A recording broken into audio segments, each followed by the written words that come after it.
Hey guys, my name is Don and welcome to the Savage Reviews.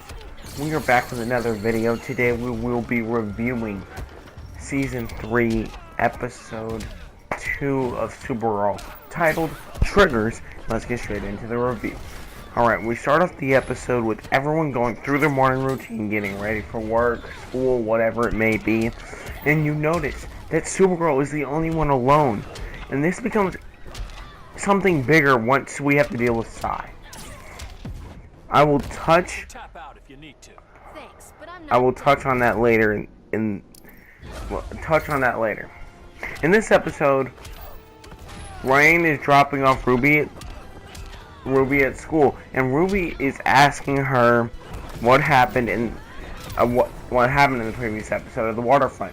If you remember, Rain lifted like this a tower, as it's mentioned in this episode, off of Rain, which actually reminds me of a similar scenario that they did in season 2 or 3 of Arrow, when Thea and Moira, so it would have been season 2, were saved by Roy from a tower falling on them, which they gave the same excuses on both shows, which is something I did like that they did, is that, oh, it was just adrenaline. That excuse, they used it twice. That's, no, not okay. Okay? And you continue to have these type of problems with Ruby. She's just causing random trouble, and it doesn't make sense to me. I get it, they're trying to develop the character, get you invested, but I didn't like the way they did it in this episode. They did too much with Ruby. But I did like the fact that they are getting invested in Rain's character. And the writers don't seem to be rushing her development, which I also liked. I will circle back to Rain, but let's move on. Now, Lena shows up at Catco, but we find out she will be spending majority of her time at Catco as opposed to L-Corp. Yeah. And she has someone else running L-Corp. That person being Rain, of course, which I didn't see coming. I thought she'd be working at Catco, but no, she's taking a huge position at L-Corp. I don't understand why. She just comes out of nowhere, really, it seems. We don't know enough about Rain or Samantha. I think her name is her identity right now, to know why she's qualified to do this, but apparently that's what they're going with. It should be interesting. But on another note, we have a scene where Lena puts her foot down with Kara, because Kara is leaving. And she's distant because she's still struggling to be herself after the loss of Mon-El, which Psy has a field day with.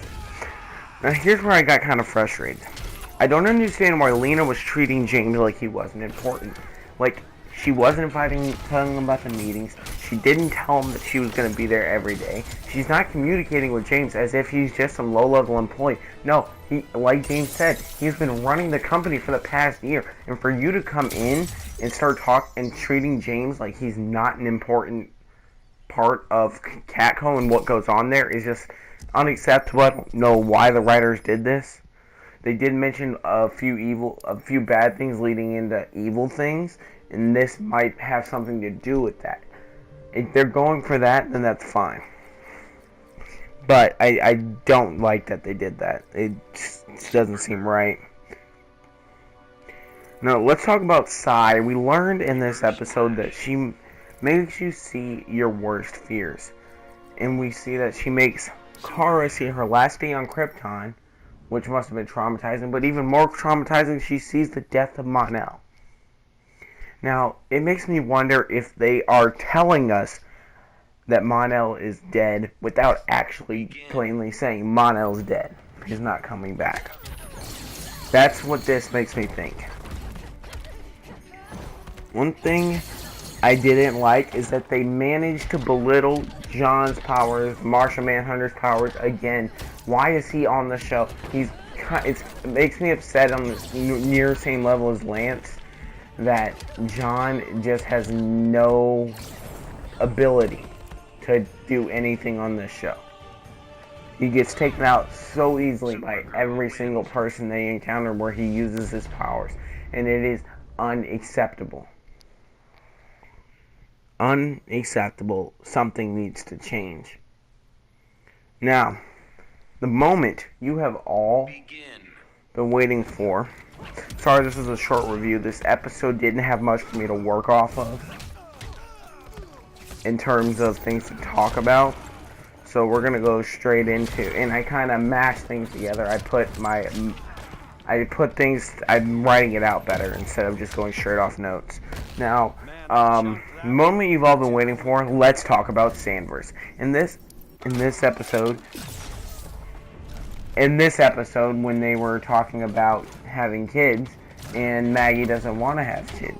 Now, this reminded me of Airricksreloaded's video. If you guys don't know who that is, I'm going to link his video in the description. He did a rant and preview a few weeks before the premiere. And he said that Alex will probably want kids and Maggie won't. And that is what would happen to cause Sandverse to end. And that was one of the theories he had. And the fact that it played out so perfectly, is this going to be the pressure point that ends up taking Sandverse off the board? We know Sandverse is ending because the actor that plays Maggie is leaving the show, but we don't know exactly what causes it. Could this be it? I think that has a definite possibility. Alright guys, this was a good episode. Good episode. It had a few things that bothered me, but I mostly, when I do my reviews, you guys notice I mention the bad things more than the good things. And because there wasn't many bad things for me to complain about in this episode, I'm going to give it a savagery rating of 8.4 out of 10 on this video. Remember guys, this gameplay was brought to me by KidFlashYT in the description as well. My name is Don. Oh wait, like this video if you enjoyed it, comment if you're new around here, subscribe if you're new. My name is Don, this has been the Savage Review. Stay savage guys, peace.